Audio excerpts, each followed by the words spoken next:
আজকের দিনটা যে কিভাবে কেটে গেল বুঝতেই পারলাম না। মানে এমনিতেও শীতের দিন, দিন ছোট, আর আমার অলসতার কারণে আজকের পুরা দিনটাই মাটি হয়ে গেল।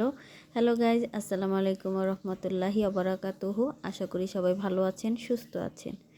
একদম আমার আজকে এত ঘুম, মানে এত মাথা ব্যথা ছিল। মাথা ব্যথার কারণে আমি সকাল 10টা বাজে ঘুম থেকে উঠি। মানে মনে হয় একটুখানি শুধু নাস্তা বানাইতে পারছি। রুটিটা ভাজতাম, আর রুটি আগে থেকে ফ্রিজিং করা ছিল। রুটিটা ভাজার পরেই দেখি গ্যাস চলে গেছে। এখন রান্না বান্না বন্ধ। কি করব এখন? কোনো রকম খাওয়ালাম, খাওয়া দাওয়া শেষ করে একটা যখন বাজে তখন চলে গেলাম খালার বাসায়। খালার বাসার থেকে মেয়ে আসছে, মেয়েকে নিয়ে আমি চলে গেলাম একটা দেশ পলিটেকনিক্যালে। ওখানে আমাদের একটু কাজ ছিল। আর তা বললাম যে যেহেতু আসছি এখন ফেরার পথে একটু বাজার করে নিই। বাজার করলাম, বাজার করার পরে মুরগি নিয়ে আসছে। বাজারে তেমন একটা কিছু ভালো লাগছিল না আমার, মানে এই সবজি টবজি এগুলো এত কিছু আমার ভালো লাগতেছিল না। মাছও খেতে ভালো লাগতেছে না। একটু সব কিছুর দাম বেশি, তার মধ্যে খাওয়ারও কোনো ইচ্ছা নেই। তাই ভাবলাম কী করলাম, মুরগি নিয়ে আসলাম। 3টা মুরগি একসাথে নিয়ে আসছি, ব্রয়লার মুরগিগুলো নিয়ে আসলাম, যে মাঝে মাঝে ভাজাও খাওয়া যাবে।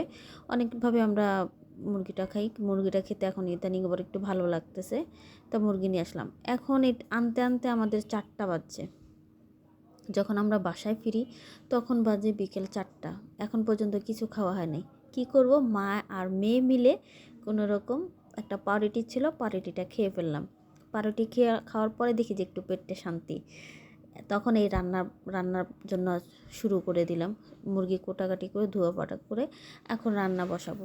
রান্না বসাই দিলাম, অলরেডি গ্যাস দেখি ফুল গ্যাস চলে আসছে।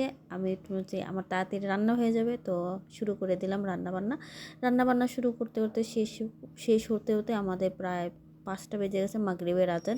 তো আমি বললাম যে যেহেতু এখন 5টাই বাজে, আমার ছেলে আসুক, ছেলের সাথে খাওয়া দাওয়া করবো। অলরেডি ছেলে চলে আসছে, আলহামদুলিল্লাহ। ও চলে আসছে, চলে আসার পর এখন 3জন একসাথে খাওয়া দাওয়া করব। মানে আজকের দিনটা যে কিভাবে গেল, কেমনি কি, মানে বুঝতেই পারলাম না। আমার শুধুমাত্র আমি একটু লেট করে উঠলাম, লেট করে ওঠার কারণে পুরো দিনটাই চলে গেল, পুরো দিনটাই আমার মাটি হয়ে গেল। তেমন কোনো কাজও করা হয়নি, শুধু একটু রান্নাই করলাম। এই রান্নাটুকু করতেই আমার আজকে মানে পুরো 5:30 বেজে গেল। এখন পর্যন্ত খাওয়া দাওয়া হয়নি, তো খাওয়া দাওয়া আমরা করব। তো আজকে দুপুরের খাওয়া দাওয়াটা এত বেশি লেট হয়ে গেছে আমাদের, কি আর বলবো, এত বেশি লেট হয়ে গেছে। এখন দুপুরে খাওয়া দাওয়া করার পরে দেখা যায় কি, যেহেতু এখন সন্ধ্যা হয়ে গেছে, রাত্রে আর কিছু খাবো না, একবারে এটা রাত্রের ডিনার হিসাবেই রেখে দিচ্ছি।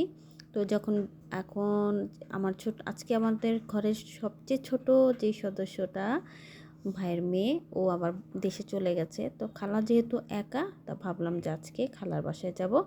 খালার বাসায় মানে সন্ধ্যাটা খালার বাসায় কাটাবো।